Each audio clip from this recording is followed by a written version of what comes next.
What's up, Statesman? We're back with the fourth episode of the Student Athlete Question and Answer. Nick, how are you today? Doing great, Madison. How are you? I'm doing well. You know, it's snowing, but we're hanging in there. It's going to melt. Okay, we'll jump right into our first question. ESPN football reporter Kirk Herbstreit came out with a pretty pessimistic view about whether there would be a college football season in 2020.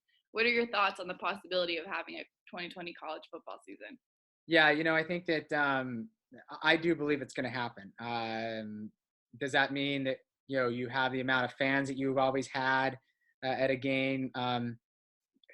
No, it may be different depending on the locations. I mean, what we have to look with COVID-19 is there's different parts of the country that are being affected in different ways. And so, I read something from the White House today that came out, and it's about how getting America back to working and getting America back to living. And, it's looking at the data and figuring out, what area and what location needs to make the decision that's best for that area. And so I think it's going to be a case-by-case scenario on what that looks like with fans and such. But, I just think that at some point, as a country, we are going to have to, continue to provide opportunities for people. And in college athletics, it's the opportunity to compete and grow. And when you compete and in college athletics, as you well know, it's a life-changing opportunity. And so our number one thing is got to figure out how can we give those students the experience. And, the Division I football programs have different issues, and Division I athletic departments have different issues than we do. Our attendance is under 2,000, and that's one of the higher attendances in the NEI. And so what they're looking at with 100,000 people is a lot different than what we're looking at with, a few thousand people. So I believe that we are going to have fall sports. I don't think there's any doubt about that, but I do believe there's going to be a lot of conversation about it.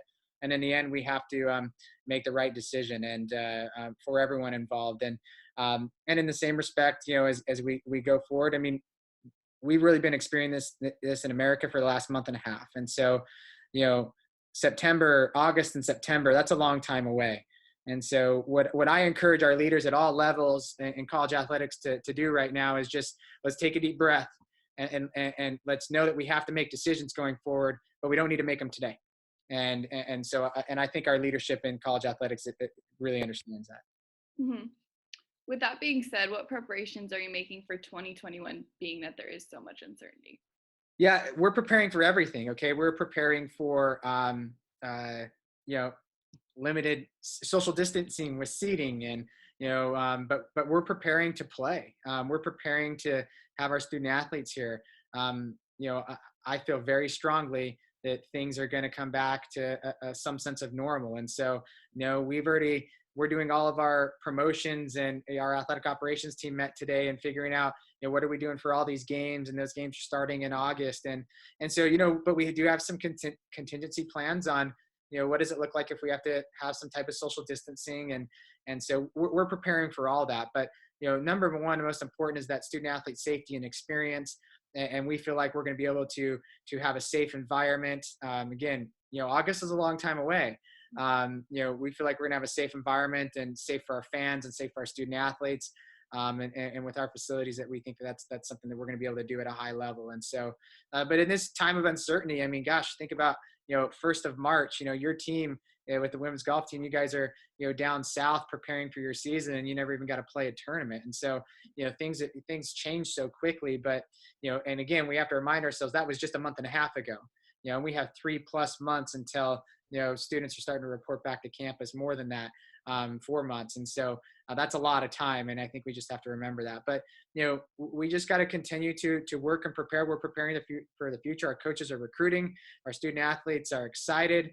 And we just got to continue to provide those opportunities, these life-changing opportunities that like you have had. We got to continue to provide those. And so we're preparing to do that. Mm-hmm. And the final question, what are some challenges you're hearing about remote education?